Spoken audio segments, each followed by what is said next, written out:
I am Jamie. I'm Randi. I'm Gabe. So Democratic debate tonight. Who's watching? Yay! So much excitement. Are we done yet? Like, really? We at least started. Yeah. The voting has Yes. started. Well, kind of. It wasn't really voting in The Iowa. It's caucus and/or caucusing. voting. Yes. You know, Trump started off by claiming that that Ted Cruz stole Iowa. Oh my that he goodness. cheated, and that they should do it over again. I'm like, He said they should do it over Yeah. again? Yeah, he said wants a that do-over. that they need to do a do-over. I'm like, doing You over an election lost. is not possible, but okay, you can kind of picture how that worked. The caucus where you get together a bunch of people and they all stand in quarters in the gym. Yeah. It's really weird. Yeah. Yeah. Yeah. They had a little video on Facebook of like gummy bears showing people like this is what a caucus is, but with gummy bears. But it was still interesting. But I watched it on TV, and like you said, it's just like people standing in a gym. Did you like see the in their girl little drop the F-bomb on MSNBC? Oh no, No, I missed that one. Oh, that was good. I wish I would have seen that. I've Yeah. been watching so much of it. I'm surprised I missed it. Oh, it was great. Yeah, they had like the little cluster. And they had the reporter in the gym, and he's like, we're going to listen into what they're saying. And so they literally like shoved the camera into this cluster. And so it's this Bernie supporter, and he's trying to talk about tax policy, and he's doing a, not perfect, but good enough job. Yeah. It's what you expect for somebody in the middle of Iowa in a gym. And so this young woman across the cluster from him starts talking about how she's just totally disgusted by the way the VA is run, and she's a veteran and her mom is a veteran. And, they haven't gotten their benefits for months and are just furious about the way this is being run. And it's just like, it's totally fucked up. And the entire group is like, it's on camera. And they immediately cut back to the guy in the middle of the floor, and he's like, I'd like to apologize. And then they cut to Rachel Maddow and Brian Williams, and they're both like, we apologize. It's like, well, That is hilarious. you wanted an honest conversation, and it's VA, which is known Yeah. for having so many problems for years. I mean, there really is no other way to describe what's happening Right. in the VA other than it's completely fucked up. Like, Yeah, it is. There's Yes. no like lesser word that really encompasses No. how true stuff it is. I'm like, oh yeah, VA benefits. Yeah. That's an accurate description. Exactly. Yeah, that was really crazy. I thought it was also really crazy. In some of them, they got to the point where I guess because it was so close, they were too close to call.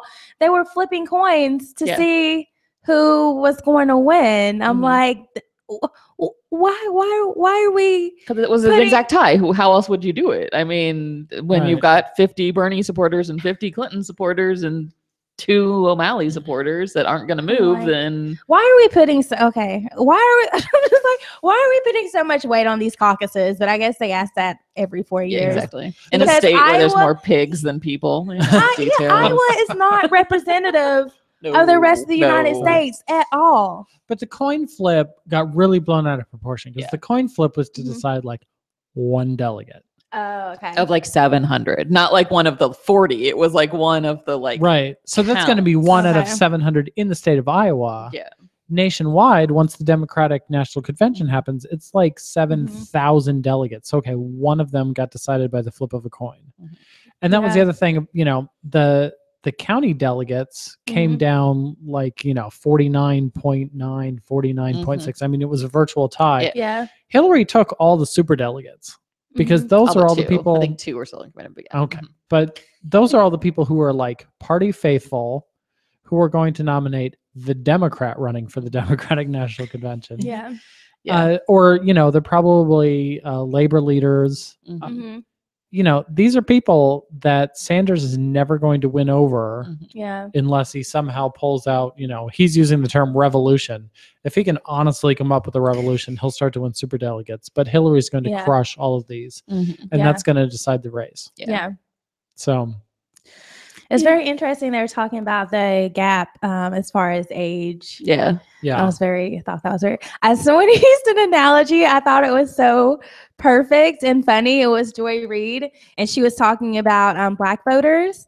and they're split between Hillary and Bernie. And she was like, Bernie is getting Black people who listen to Kendrick Lamar. Hillary is getting the Black people who listen to the OJs. So like the church moms. I was like, this is such a perfect analogy. That's very accurate. I was like, I just thought it was hilarious. I was like, that's such a good analogy, Joy. Thank you. And then where else are we going to hear Kendrick Lamar and the OJs on primetime news? Right. Nowhere else. Right. Yes.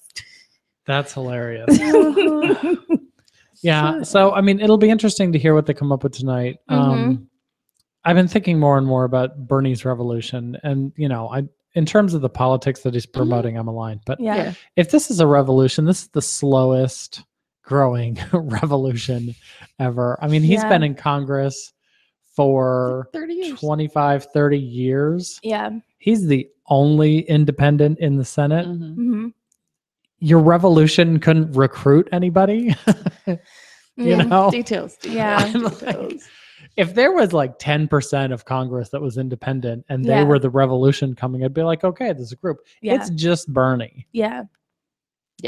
So, he's not taking the big corporate money, probably because they're not offering the big corporate money. Oh, no. So, I'll give him a benefit of the doubt that I don't think he would take it. But at the same time, you don't really have to worry about not taking it if it's not being offered. Right. If you're not part of a party and you're not caucusing, I mean, he does align with the Democrats on, some policy stances, but he's never going to lead the charge on legislative initiatives ever as an independent. So, well, and also it's just that our political system, as much as I would love a revolution, our political system is not created for that. Right. Like the founding fathers created a system of which it's slow change. Yeah. And we didn't get to this ridiculous place where conservative Republicans are going crazy all over the place overnight. This was a slow slog. 20 years ago, one of these guys ran for, city council and worked his way up through this system. This is how, But you don't feel like they're very different than they were. I feel like they're very different post Obama than they were pre-Obama. It's like not some really, of the actually, when you really look through like history, the Tea Partiers are just the religious conservatives of the 90s. They're just the next wave of this like conservative group. They're a little bit louder and of course way more outwardly racist because there's somebody to be, outwardly racist towards. But I mean, when you really look at what they're talking about and what they're saying and all these things, it's the same stuff that the, new religious coalition, religious conservative people were, Christian coalition people were in the 90s. It's just a different, they tried to say they were all about economics and all about just looking at these economic issues and blah, blah, blah. But they are just as bad on abortion and gay rights and all these other things as a Christian conservative. So it's a little different, but not really when you really look at where we've been heading for a while. So it's interesting, but I think they were as racist back then. It's just now they're racist and they tweet. Yes. Which just allows for a lot more outward racism and anonymous comments on, newspaper posts and all those things just allow you to be a lot more outwardly ridiculous than. Yep. Very true. So tonight will be Hillary and Bernie. O'Malley has dropped out. Yep. On the Republican side, Rand, Huckabee, and Santorum have dropped out. Finally. I mean, couple that's more. There's like 3 or 4 more that like should just Carly. Who else? Carson. Carly, Christy, Jeb. Like, I mean, at the same time, Jeb Bush. They say he spent more money per vote than anyone in the history of the caucus, and he still got like 3%, 2%. It was like $2,800 per vote. Yeah. He spent a lot of money and got nothing out of it. So he could have handed out, cash on the street and gotten more votes. Probably. Yeah. Well, and the saddest video I've ever seen on the internet, and this is saying a lot, was him yesterday at his campaign rally because he said something that should have gotten the crowd, woohoo, yay! And like he had to be like, and you can clap now. Oh, no. It was like, oh, look, you can't tell the people to clap. They have to clap on their own. You can clap at that. Was I think the line. That it's is like, so oh, depressing. that's so I almost feel bad for him. Yeah. Almost. Oh man, that's really that's really He embarrassing. He should have listened to his mama and not run for president. He should have. Right. She told him from the get-go, like, we don't need another Bush, and you're not. Yeah, and he's wasted all this money. There was a similar video they showed of Rick Santorum going to one of his events in Iowa, and literally no one showed up. And it's just a video of him sitting down at the counter to order a milkshake, and no one is in the restaurant at all. I'm like, that is just so sad. No one showed up for you. Like, you know, bless your heart. Like, that's just, that's embarrassing. You couldn't get like 5-10 people to show up for you. Yeah. Well, then you get Poor Carly, Santorum. Carly Fiorina, who like hijacked some preschoolers. Oh, right. What? This was bad. She did a campaign stop This was at some offensive like and arboretum bad. or garden or something where this preschool class was on a field, like daycare class was on a field trip. Yeah. And like, so she like hijacked them. 5-year-olds. Yes, to hijack the 5-year-olds and like brought them all up onto the stage, and then gave this we need to stop killing babies anti-abortion Oh, speech yeah. with these And 5-year-olds. And there was like a banner of some fetus in the background. Yeah. and yeah, it was bad. One of the parents actually was the one who brought this all to the attention of everybody and was like, I did not consent for you to use my child as a backdrop for your anti-abortion rant. Yeah. Yeah, so Is that like her, like, I feel like that's now like her issue, her thing. I'm going to be like, even though they're all anti-abortion, I'm gonna I just feel like she's crazy really one. like pushing it. Mhm. Yeah. We don't know anybody like that in our state. I know, right? Exactly.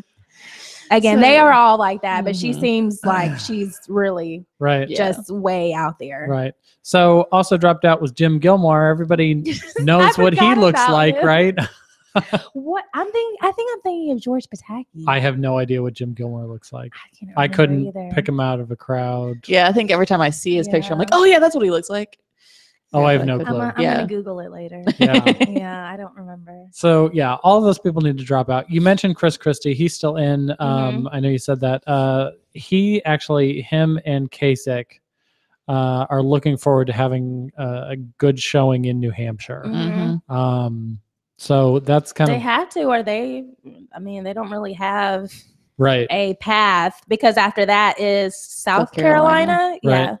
Yeah. Yeah. So, and Kasich said if he gets clobbered in North Carolina, he's Mhm. he- New or, Hampshire. New Hampshire. He's gonna leave. yeah, he's out. No. He's like- Stay out there. Like, we don't need you back here. You're in trouble. Like, stay away. Go. Listen, he was like, I'm not gonna drag it out. I'm the governor of Ohio, so He is, what? like there's like he's been doing something great here. Like, yeah, exactly like you said. Stay away. We don't need you here. We don't need you here. Just No. He did say that when he says he'd leave if he gets clobbered, he's counting clobbered as bottom of the barrel, as bad in New Hampshire as he did in Iowa. Yeah. If he comes in like 4th or 5th, I think he'll say, "Oh, this was something," and then I he'll got stick, momentum. yeah, and then he'll stick it out. Sounds good. Well, Stay as long as you want. and then what he'll be sticking it out with Mhm. is going to South Carolina, Mhm. probably having just signed a Yeah. bill to defund Planned Parenthood. Yeah, although Yeah. it's not anywhere on the way, he will leave New Hampshire, come back to Ohio before he goes to South Carolina to sign this ridiculous bill taking Yeah. HIV funding away from Planned Parenthood and a whole lot of other places. So yeah, and there was actually a video, and somebody asked him the question at one of his events in New Hampshire last Right. week, and one of the and it was obvious that it was a kind of Democratic plant. She was not there as a Kasich supporter or whatever. She just asked him the question. Fine, it was a legit question. It was a very legit question, and it needed to be asked. But the funny part was that it was in kind of a gaggle with all the other people that were at this small little event in New Hampshire, like all the other ones. And so this little old lady behind him was listening in and heard that, I'm going to defund them. They've been completely discredited and they're awful. And of course I'm going to defund them. And this little old lady behind him was like, "You're going to do what?" Yeah. She was like, "You're going to sign that?" Yeah. And then he was like, yes, I am. She's like, oh, I'm disappointed. Oh, it was shock. Oh, Yeah. good. She was like, oh no. I am so disappointed. Yeah. I wish I need to see this video. Oh, it was great. Yeah. I think it was shared on our Facebook page. So Oh, okay. Yeah, we tweeted it. But I mean, the question from the young woman was pretty direct. And it's will you sign a bill to defund Planned Parenthood? The little old lady was like, oh no, just horrified. Yeah. And she had obviously come as a Kasich supporter wanting to hear from him because she thinks he's this moderate that everybody keeps talking about. Right. No.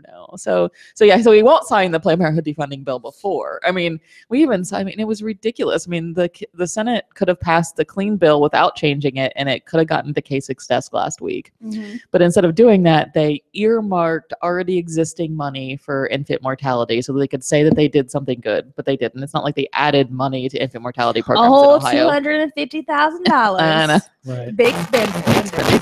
That was already there. Just now, like, it says on a piece of paper somewhere, this has to be used for exactly this versus it's part of the big pot of infant mortality money.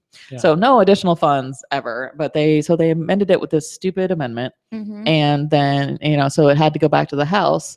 The House left before the Senate was done for the day because they didn't want to wait around all afternoon for the bill to come back. Yeah. So we couldn't sign it before New Hampshire. So it's pretty damn obvious that like he didn't want to sign it before New Hampshire because there's a bunch of little old ladies who thinks he's a moderate in New Hampshire and he's going to get the votes for that. Exactly. And where does he go next? Oh, South Carolina, where there's a bunch of social conservatives that he needs to speak to. So he's going to sign this Planned Parenthood defunding bill and then go to South Carolina and talk about how he defended Planned Parenthood. Yeah. So, we're going to hide from our record in New Hampshire because it doesn't help us there. And then we're going to sign this bill just because I want to go to South Carolina and do well. That's one state. Mm-hmm. Yeah. Even though 65% of Ohioans don't want it defunded. And I saw that the New York Times editorial board, and it was another newspaper, I can't remember the name right now, all were like, you should veto this. Yeah. Like, don't sign this. But of course, he's going to. Yeah. The Plain Dealer and the Akron Beacon Journal both had editorials saying, hey, this bill is bad. Yeah. Yeah. So, I mean, it's just bad all around because of all the what's the word I want to use? The unintended consequences of it. Air quoted unintended. True. But I mean the real unintended ones of like how it's going to affect the Department of Health and hospitals and stuff. Like, we don't know yet. And like health insurance companies, like it's really unintended consequences. That possibly. They don't give a shit about. Yeah. We pointed it out. The health departments have pointed it out. They're, Faber comes into the gaggle and says, well, we don't think that'll happen. Shouldn't you know that's not going to happen before you actually pass a bill into law? It's just, the House could vote no on concurrence, send it back to a committee process. And figure that out. Mm-hmm. Yeah. Figure this out. Yeah. Kasich needs it before South Carolina, so we can't do that. So we're going to pass this bill that's going to potentially cut off every health department in the state from getting HIV funding and infant mortality funding. The actual $250,000 that they earmarked may actually not be able to go to anybody because, oh, wait, those people can't get state money anymore. So that's actually how ridiculous that amendment really is. Right. So that's next Wednesday. Yay. But there's actually a lot of other stuff happening in the State House next week, too. One of which is a good thing. Shocker. Yay. Hold on to your seats. That we're going to actually have on Tuesday afternoon the first hearing on House Bill 408, which is the buffer zone anti-clinic harassment bill introduced by Representative Stephanie House from the Cleveland area and Representative Michelle Lepore-Hagan from the Youngstown area. That would allow doctors and clinic employees a civil course of action in civil court if they are harassed or intimidated as a part of their job to kind of address the situation that we're seeing in Dayton with that Killers Among Us campaign targeting the backup doctors of the clinic. And then also protecting patients going in with a 15-foot buffer zone such that they cannot be harassed, touched, or, intimidated away from the clinic within 15 feet of the premises of the clinic, which is a totally different zone distance and actual classification of the zone than what the Supreme Court struck down in the Massachusetts case. That was a 35-foot buffer zone, and it applied much more broadly. And just to the protesters, this is kind of anybody can't come up to you and interact with you within those 15 feet. So it is a completely different and constitutional version of a buffer zone bill. So of course we're going to hear from all the people, the opponents of it saying, well, this is unconstitutional. Well, not exactly. And it won't stop. I mean, as much as we would love to stop protests outside of abortion clinics, I mean, we live in a country that has the, right to free speech. So, you're still going to be able to, like Dave Daubenmire does outside of Planned Parenthood every single day, stand outside the fence and scream horrible, horrible things at the women entering the clinic. Yeah. Right. He's just not allowed to get up to right here to Randi and scream in her face. Yeah. Which seems very reasonable. Doesn't it? Yeah. We're not stopping you from speaking. We're stopping you from harassing people. There's a difference there. So that'll have its sponsored testimony on Tuesday afternoon in the House Judiciary Committee. So hooray for Rep. House and Rep. Lepore-Hagan. And then back to all the bad shit that happens in the building all the time. On Wednesday morning, before the defunding vote in the afternoon, the fetal tissue bills, the trap bills on fetal tissue disposal, are scheduled for a vote out of committee on Wednesday morning in House Health Committee. We will be testifying in opposition to these bills because they are not about regulations and those kind of things. They are what we call trap bills, targeted restrictions on abortion providers. Yeah. It's just abortion providers. It has nothing to do with like miscarriage or any of those other kinds of things where you could have the same type of tissue at the end of it. And they're really aimed at closing down clinics. It's not about where the tissue is disposed. It's about restricting access to what way you can dispose of it so that clinics have to close. So we will probably see votes on that.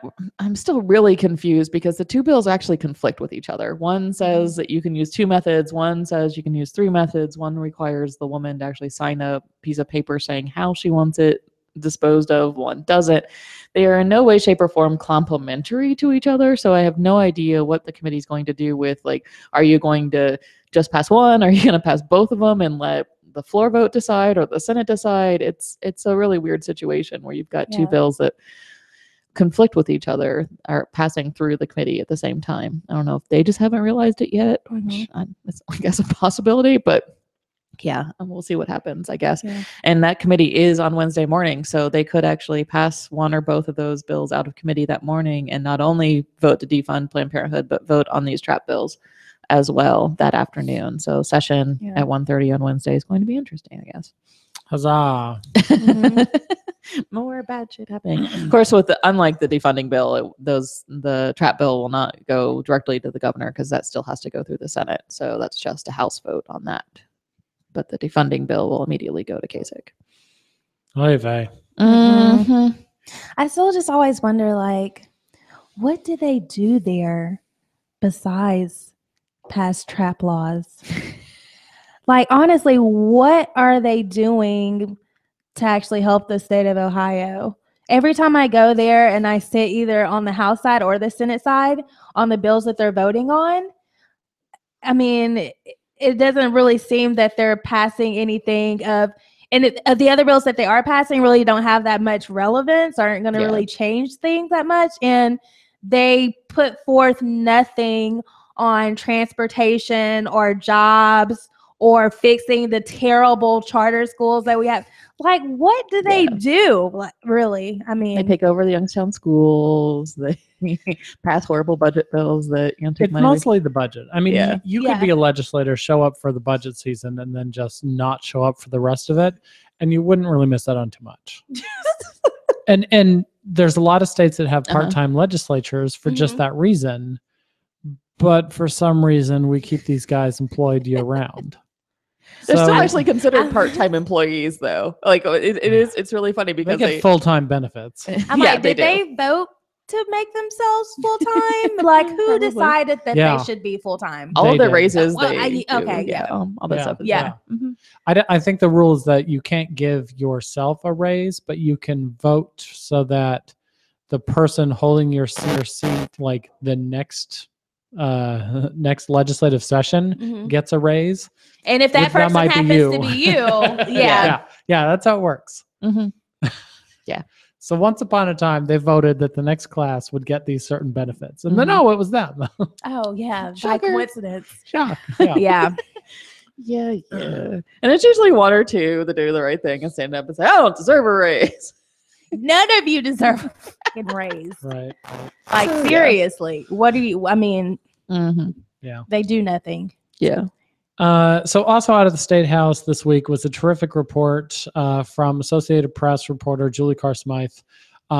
She put out a piece last fall which looked at public records, which exposed the fact that John Kasich had been writing abortion restrictions. His office was working directly with the legislators as early as 2011. Wasn't that Jackie? That was Jackie and Chrissy at the Enquirer that did that one. No. I didn't think it was Julie, was it? It was Julie. So, reported that Kasich had been having contact with the members of the legislature who were writing these abortion restrictions way before they ever got to his desk, and he was always like, "No, I don't do this." Of course not. I just sign bills that they send me.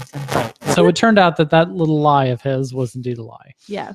Yesterday, Julie Carr-Smythe published a new report looking at public records and found very close correspondence between Ohio Right to Life and Mike DeWine. Yeah. Talking about how Ganadakis was praising DeWine for media saturation. It's incredible, he emailed him. And they were asking for a bunch of clips of articles so that we can send them out to their people. And it's very clear that Mike Ganadakis gets to talk to Mike DeWine in ways that you and I don't get. Exactly. And then when you combine that with the really obvious coordination of effort back in December when they had their shocking announcement about fetal remains, and then Ohio Right to Life had, instantly a press release with quotes. So the media graphics. Yeah, the little graphic. And graphics. Somebody probably spent 4 hours sitting on Photoshop putting a piece together that came out 5 minutes after the Attorney General's release. Exactly. Their claim is that none of this was coordinated ahead of time. They had artwork ready. Yeah. Well, and we'd seen a co-sponsor memo for 2 of the 3 fetal tissue bills a month earlier. Right. So we had bills dealing with how you dispose of fetal tissue in the works a month before the Attorney General releases this release. It's supposed to be secret because it's an actual criminal investigation. Yeah. Until it gets released. I mean, it's a complete collusion between the legislature, Ohio Right to Life, and the Ohio Attorney General's office. And the fact that Mike Ganadakis can, with a straight face, say to a reporter, "Well, I didn't know anything beforehand," is complete and total BS. Yeah. Yes, it is. Yeah. The other thing I thought was great in this is that she says Ganadakis said there's no coordination between his group and the Attorney General, which he said would be both improper and illegal. Well, that's actually true. Yeah, it would that be is improper very and true. illegal. Yeah. You saying there's no connection, that's a load of crap. It would be improper and illegal. Yeah.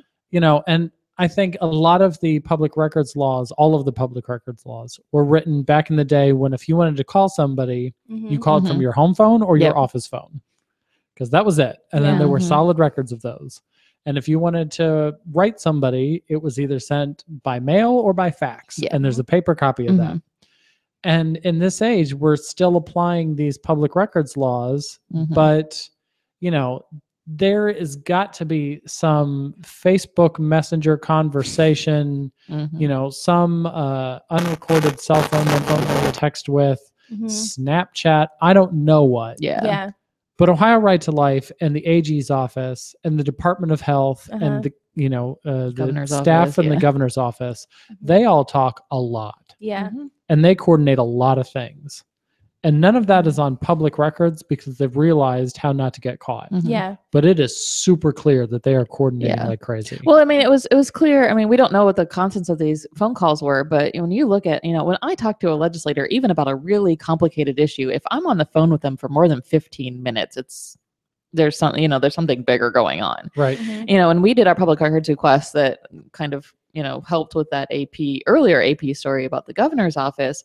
There were times where Mike Ganadakis' cell phone number, because we had that because of other reasons, right, and we could ask for it. Mike Ganadakis' cell phone number was connected to somebody's office number in the Department of Health for 2 hours at a time. Yeah. Like, what are you talking about that you need 2 hours with the general counsel at the Ohio Department of Health when you're Mike Onondaga is president of Ohio Right to Life. Right. So it's just, I mean, it's obvious that when it was really interesting in the newer one too, like they actually did get public records of texts. Yeah. That's starting to be something that is included, because some of those conversations were Mike Onondaga's texting with DeWine saying, great job. So, some of those texts are also now becoming public record with public officials. So that's a step forward. But yeah, like you said, I mean, Snapchat, they disappear. Right. There can be no public record. So, there is so much collusion going on that we just can't see because they are smart enough to know that they need to, do it from a phone number people don't recognize to a private number or, those kinds of things. So, I bet if you could get all the Facebook messages, I bet that's where it is. Facebook Messenger. Yeah. Facebook Messenger. It's a new telephone. Yeah. So, terrific story from the AP. We tweeted it, put it on our Facebook page. Everybody should definitely check it out. So there you go. Surprise. Right. So I'm going to nominate the CDC for the Walk of Shame this week. No objection. So yesterday, the CDC came out with if you really read it, it's actually kind of reasonable. Like if you're planning on getting pregnant, you should probably watch what you drink. But the way they put it out, it was just if you're not on birth control, ladies, you just shouldn't drink. Like any woman, anywhere. Any woman, anywhere, even me, where there's absolutely no chance of me ever getting pregnant unless I can just, immaculate conception. We talked about earlier. Well, your last name is Miracle. It is, so anything can happen. But yeah, I mean, the headline was that don't drink, women. If you might get pregnant at some point, just don't ever go out and have a drink. And it just kind of it's a continuation of all of this stuff we're seeing about the Zika virus in Central America, where they're saying, postpone pregnancy for 2-3 years until we get this virus under control in a country where birth control is illegal and abortion is illegal. So how the freak are these women supposed to postpone pregnancy? Yeah. And they don't tell the men don't have sex. Yeah. Don't have procreative sex. Yes. In these next 2 years because it could cause, you to have a baby that's going to have really bad birth defects. But of course, the onus is on women. Yeah. Don't get yourself pregnant. Well, it just totally feeds into this whole health of public health concept of women that I've been seeing kind of over the years working in kind of the public health realm around birth control and spacing and those kind of things, is that women before they're pregnant are actually considered pre-pregnant by health officials. Like you're just walking around pre-pregnant. You might not want to get pregnant for 10 years, but you're still considered by these health officials to be pre-pregnant. You could get pregnant at any moment. Just walking down the steps and bam, it happened. So yeah, terrible. You're not just a woman, you're a pre-pregnant woman, you're a pregnant woman, or you're a post-pregnant woman. Like those are the 3 categories you can exist in the health field. Just vessels, vessels, babies. Yeah. Yeah. So don't put wine in the vessel. No wine in the vessel. Yeah. It's just another example of, people telling women what to do with their bodies and that you shouldn't have control over it because, and I think there was even a line in there about how, alcohol can contribute to, unintended pregnancy too. Like, oh, well, yeah, but again, on both parts. Yeah. Right. So let's tell men not to drink either because they can make questionable decisions when they're drunk as well. But no, we're not going to do that. Just the women don't drink. Yeah. Not allowed. Just stop. No more drinks. Yeah. Whether you're capable of being pregnant or not. Yeah. Yeah. The CDC guidelines were so extremely conservative. I mean, it was basically saying that nobody anywhere, I'm sure if you sat down with the person that wrote that, they probably would have said, well, men should never, ever drink at all, ever. Yeah. And then just women, should not drink if they're, planning on having kids. So that's so weird. I mean, never, ever, ever. It's like, oh, good Lord. Yeah. That's very extreme. And I'm totally picturing this like CDC person just lighting up a joint afterwards. Well, and like those people shouldn't drink. Yeah. But like, well, you know, that is natural. And fetal alcohol syndrome is a big deal. I mean, it's a problem. It really is. can affect people. But again, like, I watch, you sit around and you watch like things like Mad Men and all those things where women smoke and drank all the way through their pregnancy in the 60s. And like, we didn't give birth to an entire generation of babies with fetal alcohol syndrome. Like, so again, like it's totally random. And it kind of goes back to that whole like drug abuse during pregnancy stuff as well. The whole idea that, you're destroying, even though there's no actual scientific evidence about the effects of these drugs on fetal development or the child once they're born. Mm-hmm. We've got all these laws against women actually, taking these drugs while, worse laws about, pregnant women taking drugs or, immediately taking away their children because they're taking drugs or any of these hosts of things because, they did something we told them not to do while they were pregnant. And we have more control over you when you're pregnant because we say so. Yeah. No, actually not. So, yay, CDC. Mm-hmm. Good job. Women, don't get Zika and don't drink. Right. Don't go travel into one of those warm places that you want to go in the Caribbean and thou shalt not be female. Yeah.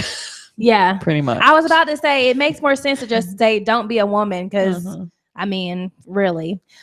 But it's too late for that now. Well, it's already happened. There are things you can do. We learned about that at the Transit Forum. That is true. There's things we can do. That is very true. I think in that case, though, it might make life harder. Probably. Yeah. Seeing as how you don't actually identify as a man, you probably suck pretty bad. That's probably the important part. Exactly. I digress. All right, let's wrap this thing up. Now, too far. And let's get it on. A lot of things going on up in Northern Ohio with Annie. They're having a Youngstown happy hour. Actually, it's tonight. February 4th from 7 to 9 p.m. at Susie's Dogs and Drabs. That's hot dogs and drabs, which is beer. In case people don't know, just want to put it out there. 34 North Phelps Street in Youngstown. Capital Care Legal fundraiser on February 13th.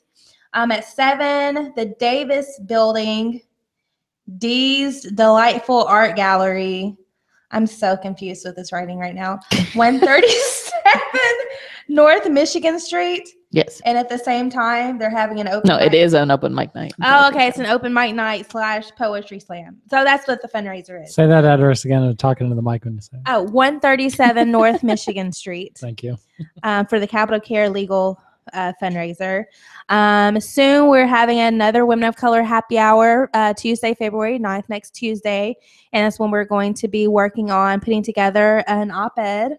Cool. Op-ed / LTE to put forth for Black History Month. Soon also we'll be doing a screening of a Romanian film about abortion in Athens on Thursday, March 24th. So a little further away, but just so you know. Save the date. Yes, save the date. And yeah, so those are what's happening for now. You can also join us at the State House at 1:30 on Wednesday in the House chamber for the defunding vote because we want to try to get as many people in that gallery as possible to make sure those legislators know that we're watching what they do every day. Yeah. Yep. Okay. We'll see you at the State House and we'll see you back here next week. Bye. Bye.